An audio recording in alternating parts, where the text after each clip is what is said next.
The Sith have been the oldest rivals of Jedis. Every war fought between the dark side and the light side, Sith have been responsible for igniting the fire that lasted centuries. The ancient Sith waged war on the front lines with full armies of only their ranks, while the modern rule of two Sith chose to wage a secret war from the shadows. Each Sith Lord dominated their day in different ways, but only one of them secured absolute control over the entire galaxy, and we wanted to know why.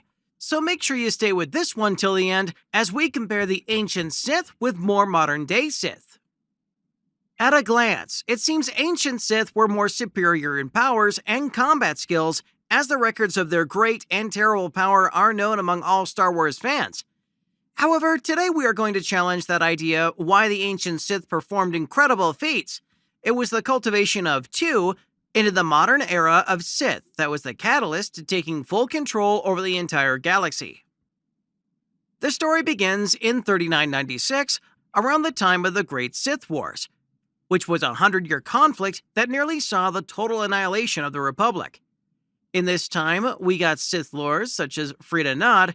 For those of you who don't know Frida Nod, his name is thrown around quite a bit in Legends continuity. His notoriety begins with his study under Naga Sadow, and his work since magic in alchemy. He began using this knowledge to create fearsome dark side creatures, such as the Torrent Attack. When he died, he used his sorcerer's powers to have his spirit linger behind within his tomb.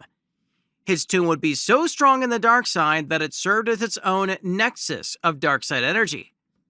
Nod's influence over the galaxy would be felt for many more years, as his followers would wage a new war on the Jedi. The terrible beast that he had created would also spark the Beast Wars as well as the Great Hunt. After that was when he erupted the Sith Exarch, who would go on to serve in more of the Sith Wars.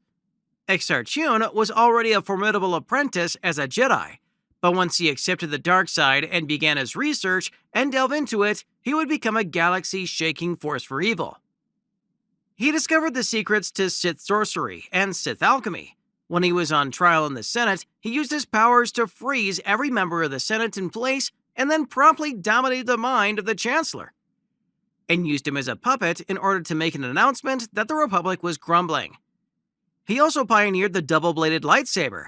It is worth mentioning, however, that there is a difference between the double-bladed lightsaber and the saber staff.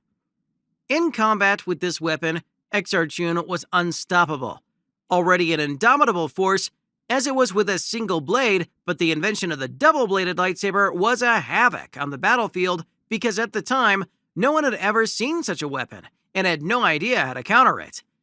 He fell to the many blades of the Jedi Armada. Following his death, his spirit too lived on after death to terrorize Luke Skywalker and his new Jedi Academy. The Mandalorian Wars saw the rise to Revan, a very powerful Jedi turned Sith, turned back to Jedi Revan, and his friend Malak were two Jedi that brought the end to the Mandalorian Wars with the use of their mass shadow generator. The two of them went on to search into the unknown regions where they discovered the reconstituted Sith Empire. The Sith Emperor corrupted their minds and managed to turn them fully to the dark side, sending them back to the Republic as spies.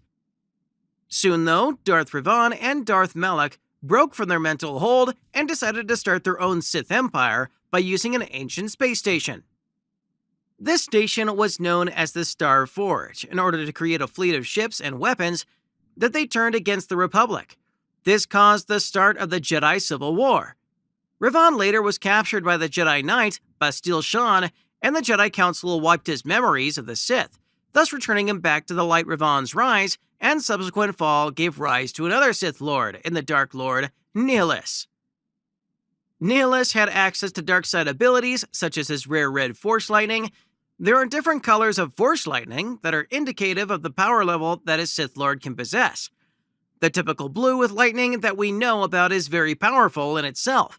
However, red Force Lightning stands out as the most powerful iteration of the ability. Darth Vader of this era was also very formidable as he methodically slew all remaining Jedi after Order 66. These two Sith of the Rule of Two stand as pinnacles in their own right, the greatest beings in the galaxy to ever touch the Force. their power far eclipsing anybody else and any of the other members of the Rule of Two. The score for the most fearsome combatants most assuredly goes to the ancient Sith. Their power levels and control over the Force are simply far too great to ignore. And if Sidious or Vader were to try to fight someone like Revan or ASAJJ, they would have an exceptionally difficult time. The ancient Sith fiercely believed in their own strength in combat.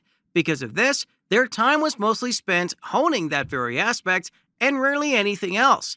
Modern Sith, by contrast, spent most of their time being more manipulative and opting for more subtle and sneaky ways of dispatching their enemies. The very foundations of the Rule of Two caused the Sith to grow and evolve. By the time of the Clone Wars, the Jedi had spent the past 1,000 years preparing for the rise of the dark side armies of old. But they had been wildly deceived. The new Sith were beyond such things and had swept in destroying them before they could even see what was happening. They took the very republic that the Jedi stood for millennia and weaponized it against them in one genius motion of deception that took the entire Jedi religion, never fully recovering from it, and took it by complete surprise through victory. Thousands of years before Order 66, in the events of the Revenge of the Sith at the end of the Jedi Civil War, Darth Traya, Darth Nihilus, and Darth Sion took control of the remaining Sith Order after Traya's exile. At this point in time, Nihilus was too powerful to be stopped by the Jedi, and he began consuming the planets that they inhabited while the other Sith hunted them to near extinction. So much knowledge was lost as countless holocrons and records were looted or destroyed. Only a few hundred Jedi remained to rebuild their order from the scraps. This massive blow to the Jedi Order is comparable to the losses of the Second Great Jedi Purge, comparable, but not surpassing, Order 66. It saw near total annihilation of the Jedi in the canon by the time of The New Hope after Vader. I hope you guys enjoyed this effort. Make sure you hit that like button and subscribe to the channel. Thanks for watching, and I will see you in the next one.